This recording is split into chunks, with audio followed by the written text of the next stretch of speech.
todos, mi nombre es Carolina Jaramillo. La idea con este video es darles a conocer desde mi experiencia profesional en formación cómo logro yo resolver la resistencia al cambio en una organización.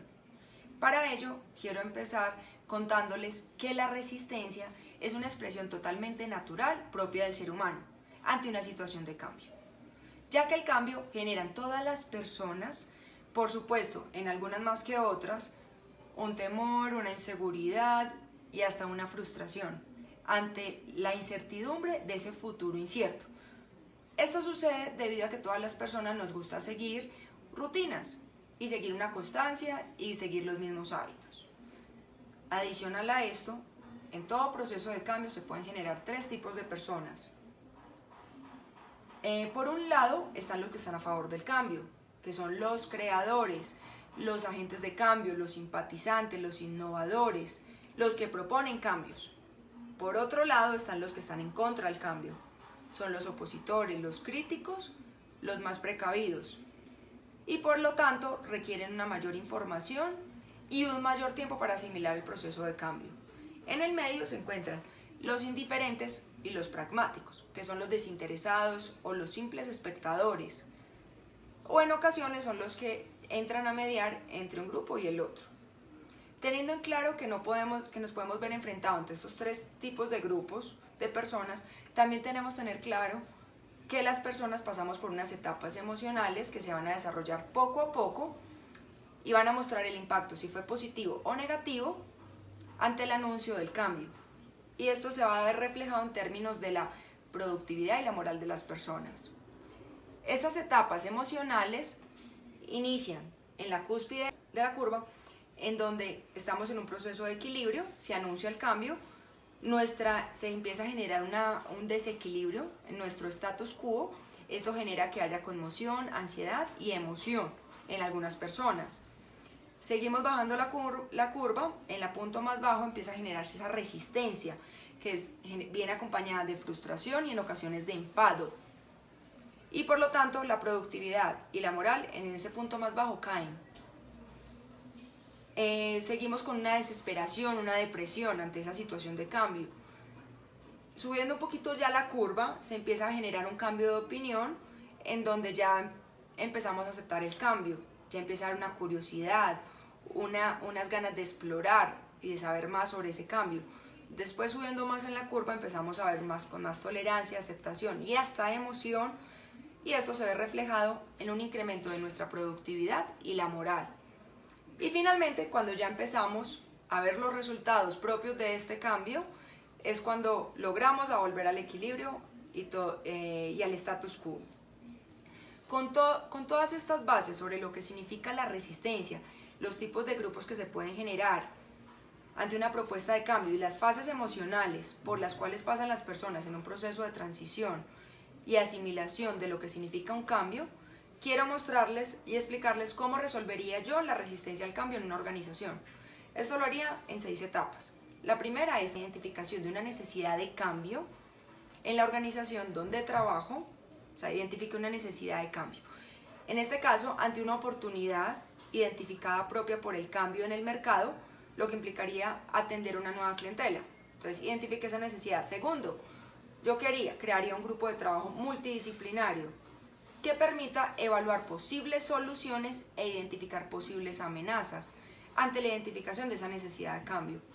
Este grupo lo conformaría con personas que pueden verse afectadas por este cambio, también que puedan verse beneficiadas por el cambio o por el contrario, o simplemente que puedan aportar con sus conocimientos y habilidades y que considere que puedan agregar valor a esta propuesta de cambio.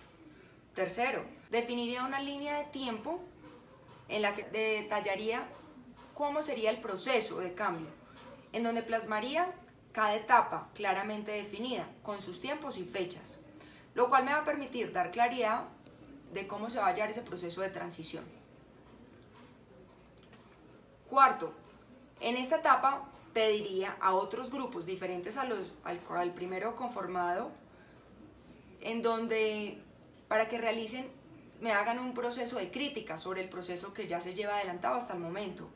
De esta forma tendría más puntos de vista diferentes a los grupos anteriores. De esta manera podría analizar nuevas estrategias, hacer ajustes si se requieren, y esto que me va a posibilitar en el futuro, que estas nuevas personas que fueron tenidas en cuenta dentro de este proceso puedan respaldar la iniciativa de cambio y por lo tanto va a disminuir la resistencia en un futuro. Quinto, ya teniendo claro identificada la necesidad de cambio en la organización ante una oportunidad de mercado, conformado el equipo de trabajo multidisciplinario para identificar las posibles soluciones y amenazas, para luego trazar la línea de tiempo de trabajo ajustada de acuerdo a las críticas y observaciones de otros grupos de personas de la organización. Ahora sí, entro a la etapa quinta, que es anunciar el cambio en la organización. Este anuncio lo hago de forma que quede claro que para la organización esto es un avance y va a permitir que la organización crezca en el futuro. Y obviamente esto que se traduce, que nos va a beneficiar a todos. Explicando claramente cómo funciona todo el proceso, para no dejar información ni incompleta ni inconclusa, ni dudas al respecto, de una manera muy transparente y muy profesional. Como líder, considero que esta etapa de comunicación es de suma importancia, ya que permite crear un proceso de transición en los procesos de cambio que permitirán fluir la información con claridad hacia todas las áreas de la organización, siempre mostrando una empatía y una paciencia con los demás. Después de anunciados los cambios, es allí donde se genera la resistencia antes mencionada. Es por esto que yo como líder, cuando identifiqué al comienzo la necesidad de cambio que tenía en esta organización, busqué desde el inicio conformar diferentes equipos de trabajo en el proceso para entender y comprender la potencial oposición que se me podría presentar en el futuro. De esta forma logré escucharlos, entender sus posiciones y argumentos, y de esta manera en conjunto pudimos identificar soluciones, posibles amenazas y críticas, logrando así disminuir toda esa energía negativa en que podía presentarse en contra del proceso, volviéndola gradualmente a favor de este. Y gracias a que los hice partícipes durante todo el análisis y los comprendí en el proceso. Y para finalizar en el sexto punto, ya logrando gestionar a favor del cambio toda esa resistencia, procedo ya a implementar ese cambio en la organización, voy midiendo el progreso de acuerdo al plan trazado, volviendo de esta manera la emoción dentro de la organización, ya que empiezan a ver los logros obtenidos.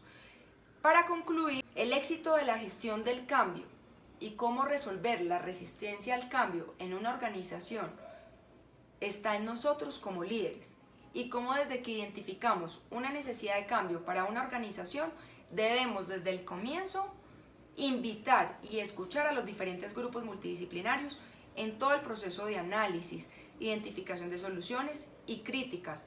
Y sumado a esto, se requiere un excelente proceso de comunicación de parte de nosotros como líderes, que no dé cabida ni a vacíos ni a dudas al respecto, y solo así se logrará resolver la resistencia al cambio en las organizaciones, porque ésta se disminuiría notablemente gracias a que los hicimos partícipes en todo el proceso, les comunicamos con claridad y con empatía lo que se buscaba con este cambio, logrando así incrementar la participación funcional durante todo el proceso de los empleados de la organización, lo que se traduce en un incremento de nuestra productividad y de la moral de los mismos, logrando así un cambio efectivo y eficiente. Gracias.